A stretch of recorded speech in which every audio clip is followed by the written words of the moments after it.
tal? ¿Cómo estáis? Espero que muy bien. Yo soy Laura y en este vídeo quiero hablaros de las que han sido mis lecturas favoritas de 2022. Creo que puede ser un vídeo largo, así que aviso de antemano, cógete un cafecito, hazte unas palomitas o, si te viene mejor verme por fascículos, lo entenderé perfectamente. Nada, allá vamos. Lo cierto es que 2022 ha sido un año en que he leído muchísimo, he tenido un montón de horas que he podido y he querido dedicar a la lectura. Y entonces, pues bueno, he leído muchos libros. Afortunadamente, muchísimos de esos libros me han gustado y de esos muchos me han gustado mucho, por lo cual hacer una selección de las mejores lecturas ha sido bastante complicado. De hecho, este diciembre y principios de enero, cuando me puse a pensar en los favoritos, se me hacía tan difícil que en Instagram dividí mis favoritos en 3 posts diferentes, que podéis ir a verlos si queréis. Pero bueno, aquí, no sé cómo, milagrosamente he conseguido hacer una selección de los que han sido pues, mis 10 mejores lecturas del año. No quiero decir un top 10, porque aunque el top 5 sí lo he conseguido definir, los otros 5 no hay orden, son todos buenísimos, todos me han encantado y no unos por encima de otros, así que los voy a ir diciendo así, sin un orden específico. Por cierto, me acabo de acordar al dar aquí la taza que os ha gustado mucho en el vídeo de presentación del canal y os la enseño. Es una taza súper bonita, pone libros y en cada una de las ilustraciones enseña diferentes fases por las que pasa un libro desde que empieza a existir en la mente de una autora hasta que llega pues a los lectores. Me parece súper bonita, la podéis encontrar en la web de Nórdica. Me encantó y la tengo incluso de decoración porque es que me encanta. Y aquí no tengo estanterías porque si no realmente la plantaría allí. Bueno, allá vamos. El primer libro del que os quiero hablar se llama Detendrán mis ríos, está escrito por Virginia Mendoza y está editado por Libros del Caos, un libro de 2021 que, bueno, para mí es un libro súper especial, que me encantó, evidentemente aquí está, me marcó muchísimo. Es un libro de esos que los que tuve un flechazo en un primer momento ya desde el propio título, que de verdad parece un haiku, un poema, es una cosa bellísima. Detendrán mi río, es que qué sonoridad, cuántas cosas me imagino, ¿no? Ya solo con esa frase, luego que la ilustración de la cubierta es espectacular. El propio subtítulo del libro ya nos cuenta un poco qué nos vamos a encontrar dentro, que es Desarraigo y memoria en un rincón de la España sumergida. Y es que este libro no es un ensayo exactamente y tampoco es una novela, es un punto entre medias, porque parte de unos personajes y de unos sucesos reales y, bueno, se nos cuenta de una forma que, aunque todo es real, da un sentimiento de novelización, aunque la propia autora dice que, bueno, que todo lo que cuenta es verdad. Entonces, tiene ese punto de que tú sabes que estás leyendo algo auténtico, pero bueno, que está escrito como una novela y por lo cual se lee de una forma súper sencilla. ¿Qué nos va a contar este libro? Pues bueno, es que en España hay al menos 500 pueblos o poblaciones que desaparecieron, se obligó a la gente que vivía allí a irse de allí porque se iban a sumergir para construir pues, presas o embalses. ¿Qué pasa? Que de estos pueblos y de lo que pasó en estos diferentes lugares que están por toda la geografía española, realmente hay una gran desinformación, se han ocultado pues datos, sí, y esto al final, que no era como de un interés general, ¿no? Pues los medios en el momento pues se ocupaban de otras cosas, lo que fuera. Esto lo que genera es olvido. Que no sabemos, la mayoría de nosotros no sabemos que esto ha sucedido. No solo que esto ha sucedido, sino también, pues bueno, evidentemente no tenemos conciencia de las historias de esas personas que se vieron arrancadas de sus hogares, no solo literalmente tu casa, sino que es que el pueblo desaparece, no puedes volver, todo el mundo pues se dispersa, tienes que empezar tu vida de cero, ¿no? De ahí esa parte de desarraigo que veíamos en el subtítulo. Entonces Virginia Mendoza lo que hace es una enorme investigación.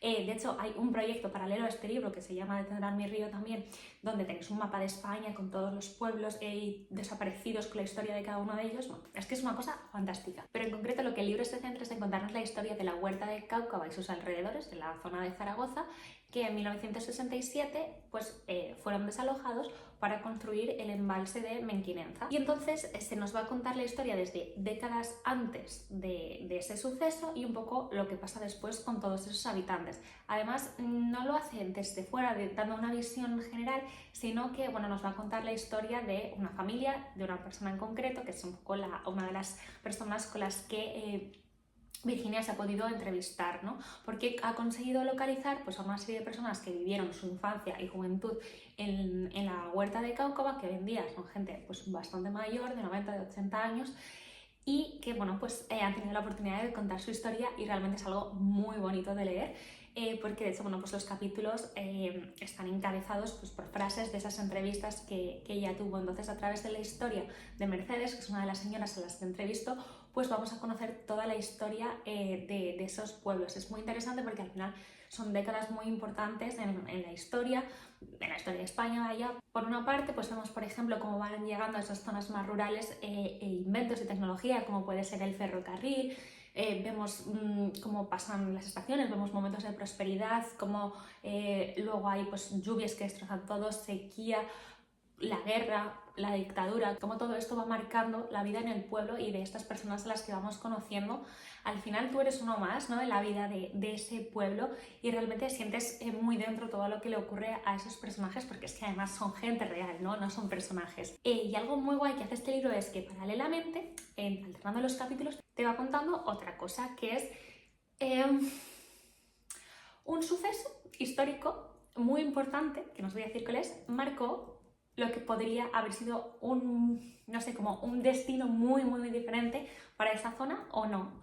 Pero bueno, de esas casualidades históricas que es muy curioso de leer y es que está contado de una forma súper amena y muy inteligente, la verdad.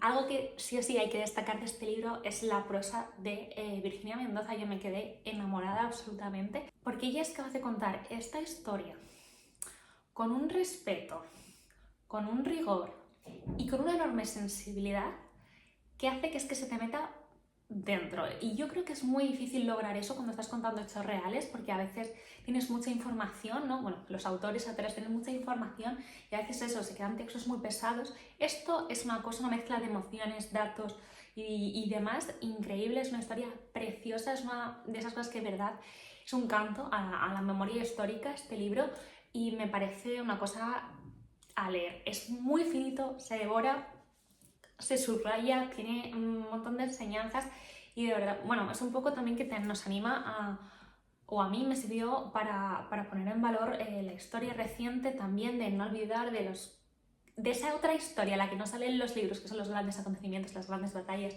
los monumentos, no, la historia de la vida de la gente y es muy bonito este libro.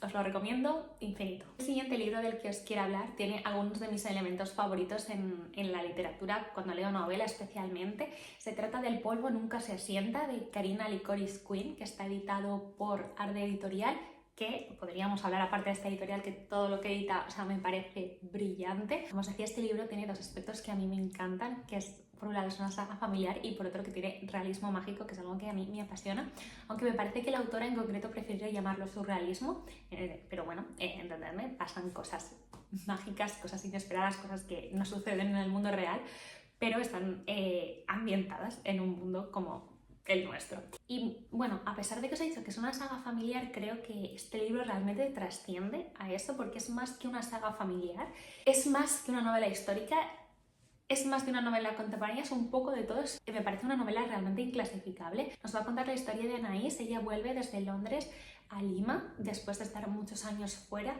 para bueno, reencontrarse con la casa de su familia. La casa va a ser una de esas casas que es realmente un personaje más. Ella se fue de Perú, digamos, huyendo, queriendo dejar atrás muertes familiares, una maldición que parece que le habían echado,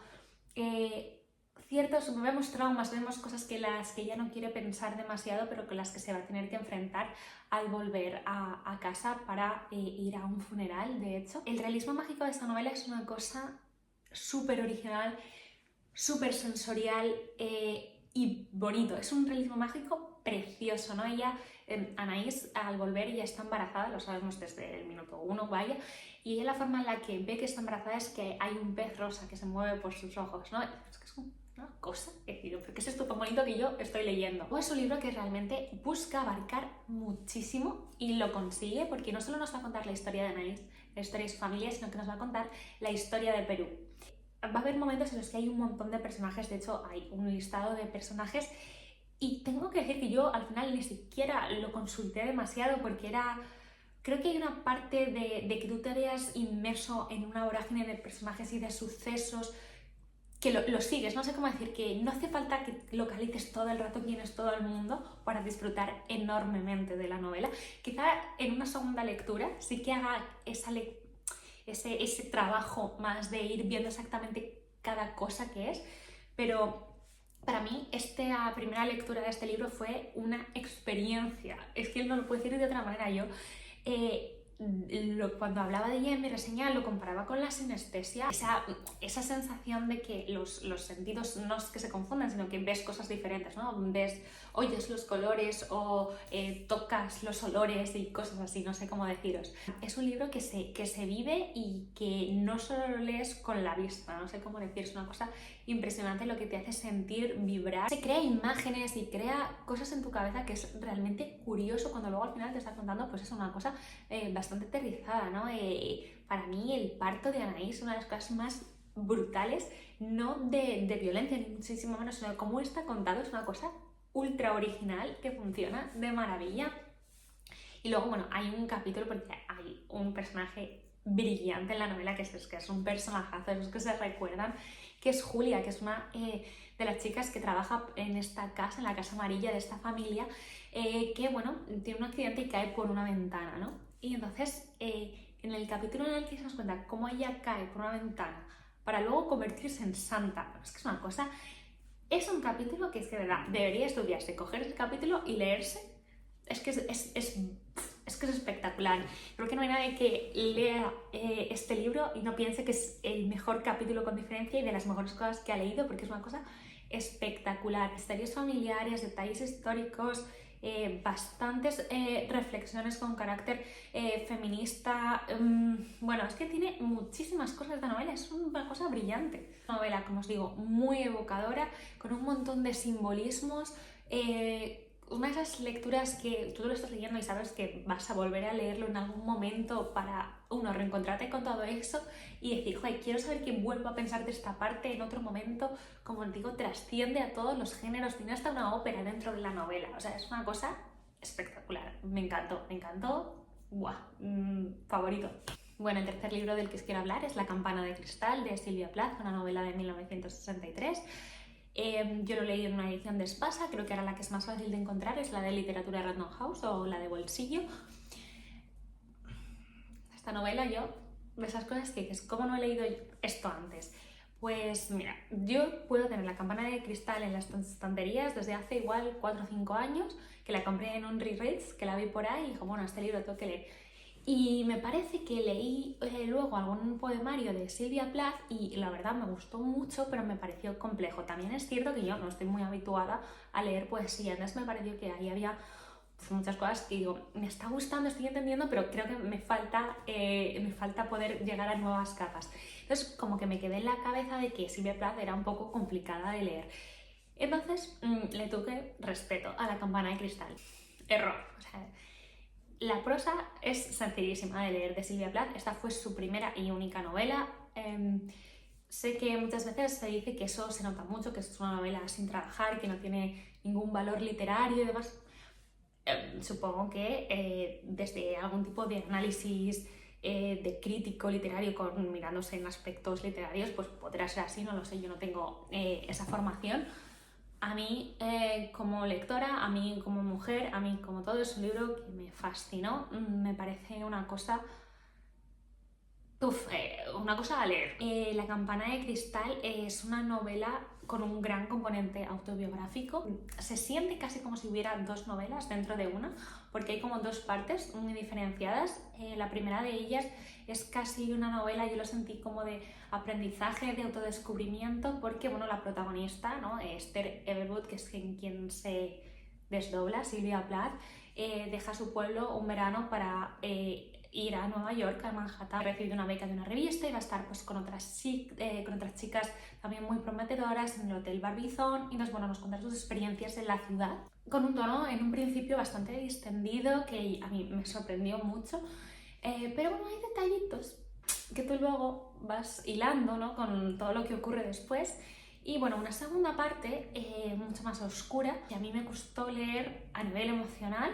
Tenía que dar paradas porque sentía malestar físico, yo creo de empatía y de ver ese dolor de alguien, ¿no? Esta segunda parte es eso, como pues una caída en la oscuridad del personaje de Esther, desea dejar de vivir, es ingresada en un hospital psiquiátrico, bueno, es toda una serie de pensamientos que ella tiene, también pues un poco lo que le ocurre allí, la gente a la que conoce, la gente con la que se reencuentra. Es muy duro, ¿no? Al final estás leyendo, te estás metiendo en la cabeza de alguien que, como digo, no quiere vivir. Es muy duro. Igualmente pienso que tiene un final que yo no me esperaba y que me gustó muchísimo y que al mismo tiempo luego hace, nosotros que conocemos ya el final de la vida de Sylvia Plath, yo creo que hace que la novela sea aún más dura. No se supera rápido, ¿no? Yo quedé afectada semanas.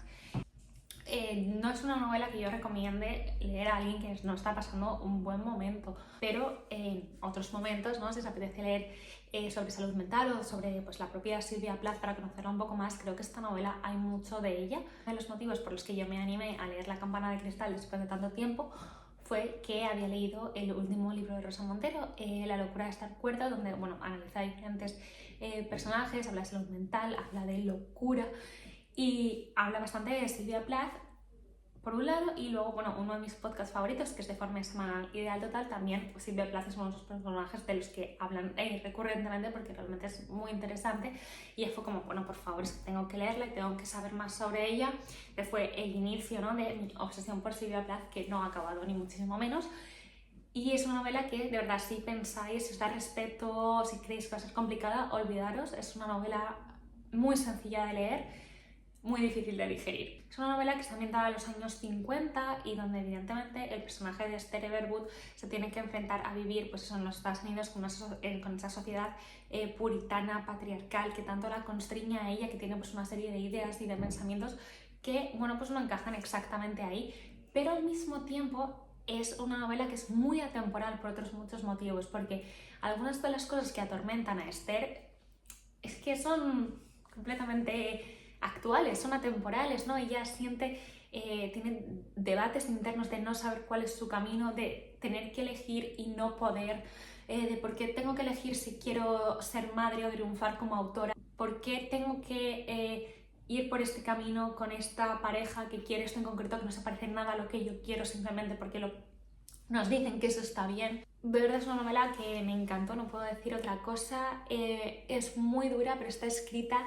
desde el realismo, desde de verdad alguien que ha vivido lo que es eso. A pesar de verdad de la dureza de las cosas, hay ausencia absoluta de patetismo.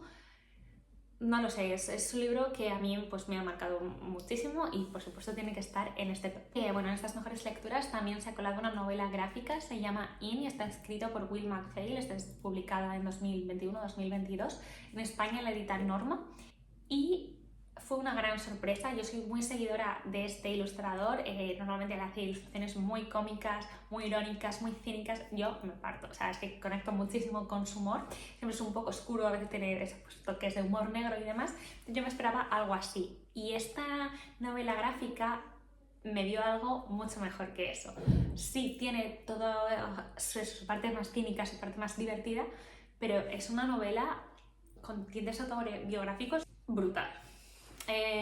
Nos va a contar la historia, pues eso, de un ilustrador que vive en Manhattan y siente un poco, pues, que no puede conectar con la gente, ¿no? Que la vida actual le lleva a que todo le da igual, la gente, tus vecinos no sabes nada, le ves llorando, no dices nada, estás con tu madre y estás con el móvil, bueno, un poco así. Entonces él intenta, ¿no? Tener pequeños momentos reales de conexión de verdad con las personas de su alrededor y bueno, se encuentra como que en un principio pues le es más fácil tener esas conexiones con gente random, el fontanero que viene a arreglar una cosa a su casa, después su vecina, luego su sobrino, ¿no? Que es un niño, pero bueno, con su madre, con su hermana, con la gente así que deberías tener una relación más cercana, le cuesta, ¿no? Y entonces, ¿cómo va a trabajar en eso?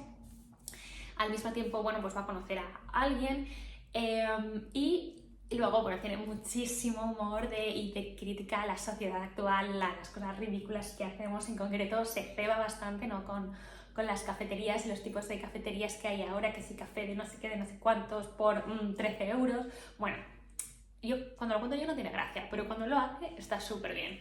Y luego es que, bueno, él pinta de maravilla y juega muy bien a que la mayoría de la obra está en blanco y negro, pero luego hay puntos de imágenes de color muy importantes porque representan cosas en concreto. El libro llega a un punto que te rompe. O sea, pasa algo que yo era, bueno, pues por favor me trae usted aquí una fábrica de Kleenex porque ¿cómo hago? Me dejó bastante tumbada varios días. Es una pasada, es una pasada de libro, os lo recomiendo muchísimo. No lo cojáis pensando que vais a encontrar solo humor, porque no es solo eso. Tiene una trama muy profunda, muy bien contada, que te va a dar un tortazo en la cara. Y es de esas cosas que tú lo acabas mal y te apetece coger el teléfono y te hablan a tus seres queridos. Ese tipo de novela. Y yo me he dado cuenta, ¿no?, este año diciendo ahora mis novelas favoritas y tal. Bueno, es que a mí lo que me gusta es sufrir, esa es la verdad. No hay aquí una novela que me la haya hecho pasar súper bien y ha sido todo risas y todo fantasía. No, aquí están las que me han hecho sufrir, las que me han dejado el corazón fatal y tumbada en la cama varios días. Pues eso es lo que a mí me gusta, para que lo sepáis. Otra de sufrimiento, por supuesto, La isla de las mujeres del mar, de Lisa Sí, una novela de 2019 que está publicada por Salamandra y Salamandra Bolsillo. Bueno, voy a decir que yo cogí esta novela con miedo, ¿vale? Lo voy a decir claramente. No tenía demasiadas expectativas. ¿Por qué? Bueno, unos pocos meses antes había leído Crisantemo Blanco, que es una novela que tiene muy buenas valoraciones, una novela que gusta muchísimo, en general gusta muchísimo. También está ambientada en la isla de Jeju, en Corea. Y no fue para mí. Estaba leyendo una historia súper dura y no conseguí entrar, no conseguí que me gustara y es una pena y realmente pues cogí con miedo esta novela. Los temas son diferentes completamente en estas dos novelas, pero bueno, como yo veía este escenario común, tenía un poco de miedo, no sé por qué. Nada que ver, o sea, Lisa Sí, a sus pies siempre. De hecho, ya he leído no solo La isla de las mujeres del mar, sino también El abanico de seda, que me pareció espectacular, pero bueno, quizás no al nivel de lo que he amado La isla de las mujeres del mar. La isla de las mujeres del mar, que es un libro de esos que es que me cuesta pensar que no vaya a gustar a alguien, ¿sabéis? O sea, yo sé que es muy difícil, que a todo el mundo le puede gustar todos los libros. Este libro, de verdad, si a alguien no le gusta, que me avise y que me explique que no le ha gustado, porque es que alucino. Respeto, por supuesto, pero alucino. Esta historia nos va a llevar, como te decía, a la isla de Jeju, que por su localización ha sido considerada, bueno, pues todo el siglo XX, que es un periodo convulso hasta decir basta, pues un punto de gran interés geopolítico, digamos, ¿no? Pues los rusos, los japoneses, los estadounidenses y los propios coreanos, pues lo hemos considerado un punto estratégico muy importante a nivel del control de la zona, porque bueno, está cerca de diferentes sitios, bueno, tal. Total, que a esa gente no la han dejado en paz nunca. Aún así, han conseguido pues conservar sus creencias, su cultura propia, su dialecto, y entonces, bueno, esto lo hace como un territorio pues muy particular. Y en concreto el libro nos va a presentar pues un poco todo lo sucedido en el siglo XX en la isla y también pues con una pequeña conexión en la actualidad, ¿no?, que nos va a servir para descubrir una historia que ha sido en muchas ocasiones silenciada y que ya solo me alegra de que este libro sea un súper ventas para que conozcamos todo lo que sucedió allí y nos haga un poco reflexionar sobre la historia que conocemos, ¿no?, de que consideramos lo importante, como nuestra historia es eurocentrista, como mucho conocemos la versión estadounidense de las cosas. El libro nos va a presentar la vida de dos mujeres, principalmente de Yoon-suk y Mija. Ellas son amigas desde pequeñas y las vamos a ir siguiendo pues eso, a lo largo de toda su vida.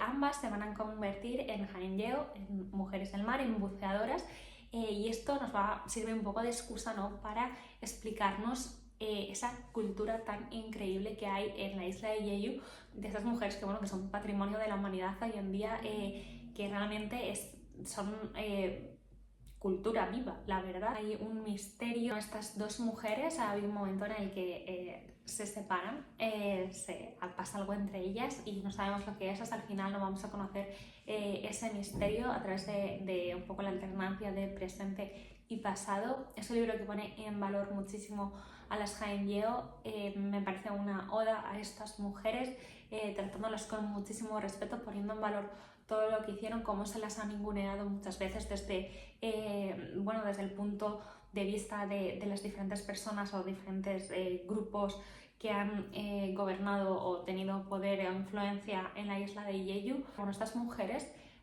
han sido el soporte de sus familias durante generaciones, jugándose la vida día tras día en el mar. Es algo que el libro va a enseñar muchísimo, ¿no? La relación de estas mujeres con el mar, de respeto, de miedo, pero también de fuente de comida y de fuente de cualquier tipo de recurso para sobrevivir. Es un libro espectacular que te atrapa, de verdad, desde la primera página. Yo creo que es uno de los libros que no voy a olvidar jamás, también un libro que voy a releer seguro. Me encantó conocer estas mujeres, su vida, la historia de la isla, todas las cosas que han sucedido allí, conocer la vida de estas mujeres tan absolutamente fuertes, resilientes, te hace sentir un enorme orgullo, admiración y que este libro ponga en valor todas esas generaciones de mujeres que han mantenido a toda su familia jugándose la vida. Y bueno, de verdad, es que piel de gallina, hablando de este libro, es una pasada. Si aún no lo habéis leído, leerlo ya. Y bueno, ya entramos en el top 5 con otro libro que también es durito, es Charlotte, de David Fuenquinos, que está publicado en Alfaguara y se publicó en 2014. Es una biografía, en ningún caso al uso, de la pintora Charlotte Salomon, que murió asesinada por los nazis con 26 años en el campo de exterminio de Auschwitz, cuando estaba embarazada, si no me equivoco, de 8 o de 9 meses. Una brutalidad. Esto no es spoiler porque es historia y en cualquier caso en la propia novela, antes de empezar la novela, ya te lo cuentan. David Fuenquinos aborda esta aproximación a este personaje de una forma muy curiosa, donde está mezclando pues eso, los datos que tenemos sobre ella, desde, pues, como una biografía, ¿no? Desde que ella nace, dónde es su familia, quiénes son, qué pasa y demás, mezclándolo con su aproximación personal, donde él nos cuenta cómo conoció la figura de Charlotte Salomon, cómo se obsesionó brutalmente por ella y cómo inició pues toda una serie de acciones, viajes y demás para conocerla, y bueno, todo eso desembocó en la creación de este libro. La vida de Charlotte Salomon fue de todo menos fácil. Es cierto que ella nació en el seno de una familia burguesa en Berlín y todo pues iba bastante bien, hasta que, bueno, como eran judíos, pues luego no todo fue tan bien. De todos modos, el talento de Charlotte era tal que ella fue la única estudiante 100% judía de la Academia de Bellas Artes Nacional de Alemania, no recuerdo el título exacto, o sea, una cosa brutal. Es un personaje de esos que ahora se está recuperando un poco más. De hecho, en Barcelona creo que hubo una exposición hace poco, pero joder, yo estudié Historia del Arte y jamás me mencionaron a esta pintora, ¿no? Y yo tenerla que descubrir así en una novela me quedé planchada, la verdad, porque, bueno, la novela aborda, aparte de su vida, su proceso de creación y demás, y es que era bárbara, es una tía brillante. Y luego este libro es muy espectacular por cómo está escrito. Si tú ojeas el libro parece que aquello es un poemario, ¿no? O sea, que está escrito de tal forma que ninguna frase tiene más de 2 líneas, entonces es muy curioso. Y aquí me parece que Fuenquinos brilla por su capacidad de síntesis y de crear casi como poemas tortazo, pero es prosa claramente, no es una poesía. Hay unas frases que te describe tal cual la Primera Guerra Mundial en 2 frases que dices, pero ¿qué es esto, no? En cualquier caso, este libro es súper duro. Cuidado con cuando lo leáis, es muy, muy duro. Habla temas de salud mental.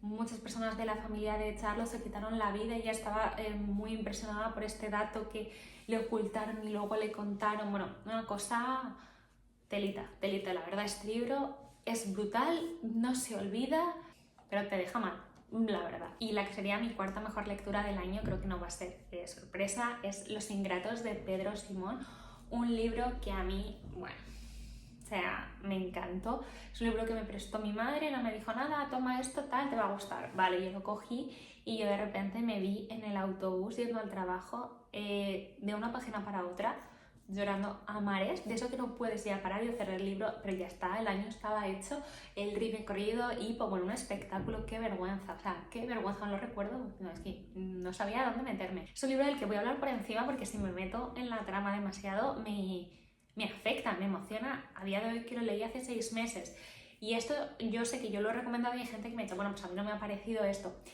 pero también sé que la mayoría de gente que lo habéis leído, que a mí me dice eso, nudo del estómago, hay gente que no lo ha podido acabar. Yo creo que depende de tu vida, de tu bagaje y de tu sensibilidad a ciertas cosas. Este libro hace mella. Este libro está ambientado en España hace unas décadas y está narrado desde un punto de vista infantil, principalmente desde el punto de vista de Daniel, que se muda de Madrid a un pueblo cercano porque allí ha destinado a su madre para que sea profe. Y bueno, pues por motivos el padre se ausenta y la madre pues realmente se ve sobrepasada. Los niños, el trabajo, la vida. Y bueno, pues consigue ayuda de una de las señoras del pueblo, la señora Emérita, a la que hemos conocido ya un pedacito de su historia antes, una historia no fácil. Además, bueno, pues la gente habla de ella en el pueblo. Es uno de esos personajes que yo de la manita lo quiero, no sé. Es un personaje que ha revivido en mí muchos recuerdos, muchas cosas y que es un personaje que me emociona mucho, es un personaje que no voy a olvidar nunca. Nos habla mucho de la bondad, nos habla de la soledad de la vejez, de la culpa. Es un libro que trata, bueno, es un libro que nos enseña la pureza de los sentimientos de las personas mayores y de los niños y esa relación también especial que se crea a veces entre ellos. Quizás es una sensación que a veces asociamos a los abuelos y a las abuelas, pero bueno, que no necesariamente, sino bueno, pues son... No sé, creo que quien ha tenido un tipo de relación así lo reconoce muy fácil. Y bueno, como estos lazos que se crean no duran para siempre porque crecemos y todo cambia. Es un libro lleno de travesuras, de inocencia. Al estar todo tratado desde el punto de vista del niño, tú como lector adulto te das cuenta de cosas que él no entiende y en ese sentido está escrito muy bien, ¿no? Muy inteligentemente, porque consigue ese juego muy bien, que quede de forma absolutamente natural. Habla de muchísimos temas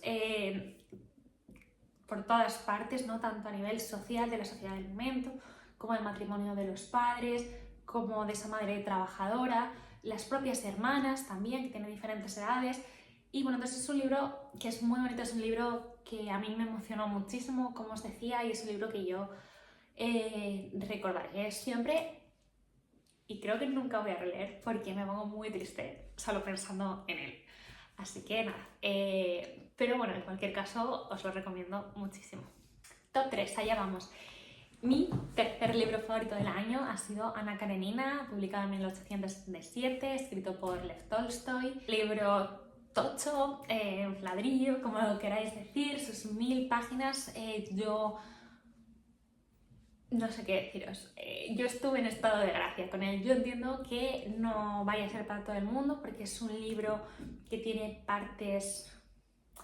Entiendo lo de densas, es que yo me leí 50 páginas sobre la siega, o sea, extasiada. No sé si fue el momento, no sé si fue que es que a mí me encanta Tolstoy al parecer, esto ha sido lo primero que leo, pero todo bien. Es un libro, o sea, lleno de salseos y es que a mí eso me fascina. Es que no sé qué me esperaba, pero yo lo que encontré aquí no me lo esperaba. Me reí, es que hay una serie de personajes que es una fantasía. ¿Qué es este señor aquí haciendo esto?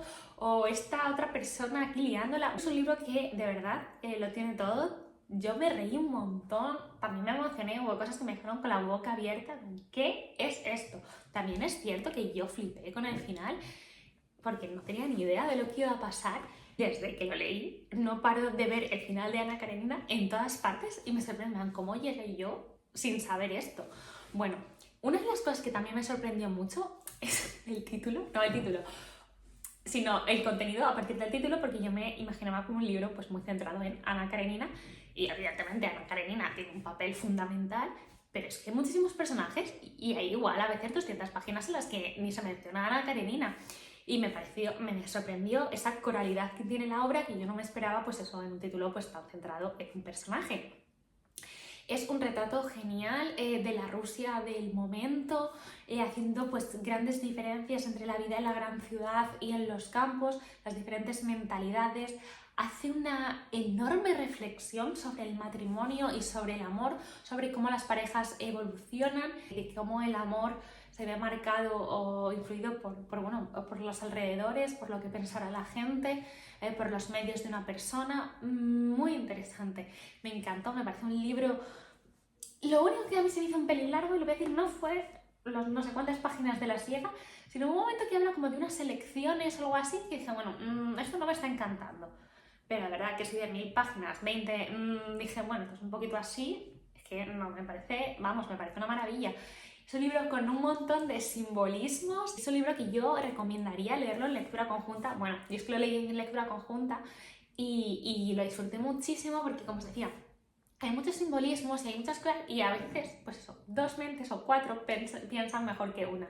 Y yo creo que le saqué muchísimo partido a la lectura gracias a eso, a leerlo con otras personas que nos íbamos, apoyando y diciendo, y la verdad que nos reímos un montón comentando la lectura y detalles. Es que, os prometo, que es que hay algunos personajes que te partes, es que no puedo decir otra cosa, y yo, no sé, de todo lo que me esperaba de Ana Karenina, lo último que era reírme a carcajadas, que no es una comedia ni mucho menos, pero es que hubo momentos que yo me partía. Tiene sus momentos de dramón, librazo, o sea, librazo, me encantó, no puedo decir otra cosa. Igual este año voy con Guerra y Paz, veremos. La medalla de plata se la lleva un libro que también evidentemente me encantó, que va a mis favoritos de la vida, y se trata de Las vírgenes suicidas de Jeffrey Eugenides. Publicó en 1994 y en España lo edita Anagrama. Este libro es un librazo, señor, es un librazo. Vale, tú desde la página 1 sabes que las 5 hermanas Lisbon de 13 y 17 años se han suicidado. No sabes ni cómo, ni cuándo, ni nada. Ese es el final. Bien, entonces es un libro que va a ir de estas hermanas, siempre observadas desde fuera, desde un grupo de niños, de chavales que viven en el mismo barrio que ellas, las ven en la lejanía. Cuando muere la primera de ellas es un gran shock y eso pues crea un aura aún más grande entre estas hermanas tan rubias, tan estupendas, tan misteriosas, con esa familia que no se sabe qué pasa ahí. Muy bien, es una cosa muy interesante. ¿Qué pasa? Este libro tiene 2 lecturas, claramente, ¿no? Tienen 2 niveles, como un poco, seguramente tenga más, ¿no? Está la historia que leemos, ¿no? La historia de las hermanas Lisbon, y luego está la historia que se nos está contando a la vez con detalles, ¿no? Con detalles, con metáforas, con cosas que no son metáforas, sino simplemente te las están dejando ahí para que tú las pienses, ¿no? Hay una serie de elementos recurrentes en la novela que nos dan muchas pistas para desentrañar eso que no se nos está contando de verdad. No hay nada, ni una coma en este libro que no esté pensada. Y este libro es una brutalidad, o sea, pero es una brutalidad. Este libro es una crítica social enorme a la sociedad estadounidense del momento, una sociedad que se pudre, por lo que nos cuenta el autor. Los aromas es una cosa muy presente en el libro, la idea de descomposición, la idea de algo que no funciona, la idea de que están pasando cosas malas y nadie las quiere ver, la idea de que se acaba, que se corta los árboles, lo verde desaparece, lo que realmente es vida, lo que es tal. Bueno, es que es un libro que a mí me gustaría, no lo sé, leerlo todos los años de mi vida para seguir sacando conclusiones. Es un libro que está escrito con una enorme inteligencia y con un enorme control de la narración, porque de verdad todo lo que te está contando en esos diferentes planos es una barbaridad. Es brutal como tú te ves, ¿no? Como lector, constantemente siendo engañado por el autor, y a veces te deja que te des cuenta, ¿no? Porque, bueno, como os decía, todo el libro está narrado desde el punto de vista de unos personajes externos a lo que es la casa donde viven las hermanas Lisbon, y todo está contado desde fuera. Entonces, eso es una suerte de narrador engañoso, aunque quizá esos narradores no quieran serlo, ellos solo están proyectando lo que ellos piensan, ¿no? Y ellos no dejan de ser un reflejo de una sociedad que mira algo que le desconcierta, algo que le atrae, algo que puede ser peligroso, algo que es el otro, ¿no? Y cómo nos relacionamos con eso, eso es lo que representan muy bien esos chavales. Y esos chavales que vamos a conocer en el momento, en esos años en los que suceden esta trama, y años después, donde ellos siguen obsesionados y siguen dándole vueltas y sacando conclusiones a lo que pasó en aquel momento, ¿no? ¿Por qué esas hermanas hicieron lo que hicieron?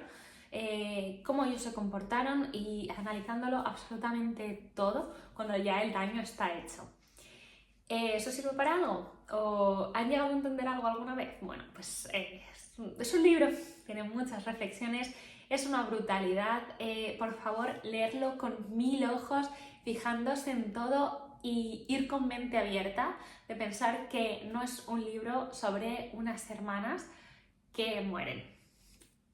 No es un libro sobre eso. Y hasta aquí mi interpretación, que para nada es mi objetivo sentar cátedra sobre este libro, ni mucho menos, sino contar lo que yo saqué, es contar crípticamente, porque claro, es que no puedo deciros todo lo que pienso sobre este libro, y creo que se puede llegar a muchas otras conclusiones o aportar nuevas ideas, pero lo que sin duda creo que todos vamos a llegar a pensar es, este libro no va de estas hermanas que mueren, y ya. Pensadlo. Y también he leído alguna vez, ¿no?, alguna opinión, alguna crítica, y dice que, bueno, que no explicaban, ¿no?, al final lo que pasó. Yo en concreto difiero. Yo creo que está explicado en cada detalle lo que pasó y por qué pasó. Pero bueno, igual no está explicado como estamos acostumbrados a que un libro nos cuente, y quizás también por eso es un libro que me haya gustado tanto, porque es un libro que te da todo, te da toda la información, te da las pistas, pero no te la da como estamos acostumbrados. Te exige un poquito de ti, de que le des vueltas a las cosas, y eso es brutal, es brutal. ¿Y que es difícil o no? No lo creo, de verdad. Si yo he entendido estas cosas, creo que cualquiera las puede entender. Y os animo muchísimo a leerlo porque es una cosa brutal. Ay. Y bueno, ahí llevamos. Mi mejor lectura del año, la que ha sido mi libro favorito de 2022, que se ha convertido quizás en uno de mis libros favoritos de la vida, es Lo que el viento se llevó, de Margaret Mitchell, un libro que fue publicado en 1936. Este libro está ambientado en la Guerra de Secesión de Estados Unidos. Bueno, empieza un poquito antes de la guerra y termina después de la guerra, pero bueno, gran número de sucesos suceden durante o las consecuencias de la guerra. Está contado desde el punto de vista de los perdedores, de los estados sudistas, y es un libro que en ningún caso es objetivo. Está contado desde ese punto de vista para contar su historia, y como tal, Margaret Mitchell los está poniendo como aquellos que son los buenos y todos los demás terribles, horribles. Bueno, Lo que el viento se llevó es un novelón, ¿vale? Tiene unos personajes inolvidables. Unos personajes, pero no uno o dos, sino 8 o 9 personajes que dices, qué maravilla de personajes son estos. Una protagonista que para mí es el personaje de todos los personajes quizás que he leído nunca, me fascina. Estoy hablando, por supuesto, de Scarlett O'Hara. Yo lo leí, este libro, en una edición de Año Catapum, donde no es Scarlett O'Hara, sino que es Scarlett O'Hara y Melania. O sea, que bueno, que es Melanie, ¿no?, en las ediciones modernas. Es que el personaje de Escarlata, ¿qué es este personaje, por favor? O sea, es muy fuerte. O sea, el amor-odio que tienes hacia ella, yo es que a veces pienso, realmente la odio, pero la admiro, pero qué tía mala, pero qué inteligente, pero qué hecha a sí misma, pero es que si no fuera así no habría sobrevivido. Bueno, te tiene como así todo el rato. Tienes personajes absolutamente encantadores como Melania, como Melanie, Reed también, una genial contraposición con Escarlata, chispas saltan entre ellos constantemente, es que es brutal la relación entre esos dos personajes, pero también, bueno, pues todos esos personajes que nos acompañan durante años y años y años, y es que son de verdad magníficos e inolvidables. Es un libro lleno de aventuras, lleno de salseos, lleno de engaños, de tramas. Bueno, parte histórica, parte que te hace sufrir, y yo de verdad, o sea, me deshacía en lágrimas en alguna parte. Es un libro que a mí me flipó. Yo no sé qué me esperaba de lo que el viento se llevó, pero de verdad no esperaba encontrarme, o sea, un libro que me tuvo dentro, un libro que es que no quería que se acabara por nada del mundo. Un libro que tiene muchas cosas muy reprochables a niveles que no son lo que estoy explicando. En plan, esta trama me está flipando, ¿no? No vengo yo aquí a inventar el fuego ni nada de esto, porque está todo más que dicho. O sea, es un libro que blanquea de una forma repugnante la esclavitud. Es un libro que, o sea, también busca dar una imagen casi de santos de los estados del sur, que pobrecitos todo lo que los pasó, y el resto de los confederados todo lo que les hicieron.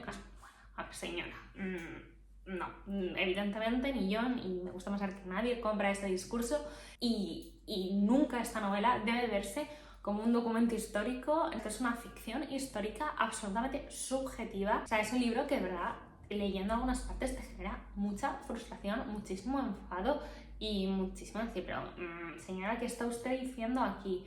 Pero a nivel trama, a nivel lo que es la novela, me encantó. O sea, no puedo decir otra cosa. Un libro el que quiero volver a leer. Tengo ganas de reencontrarme con Escarlata, con Melanie, con Reed, con todos. Tenéis que leerlo, es que es una fantasía de libro. Por supuesto, hay aspectos de la novela que vais a odiar a muerte, pero creo que la trama es muy complicado que no guste, es una brutalidad. Bueno, estas han sido mis mejores lecturas del año, a ver qué os han parecido, no sé si coincidiremos en algunas. Espero poco a poco ir mejorando y cogiendo un poquito más de soltura y demás, que a veces me noto como un poco nerviosa. Pero nada, espero que os haya gustado este vídeo y contadme por favor en comentarios cuál ha sido vuestro mejor libro del año. ¡Hasta luego!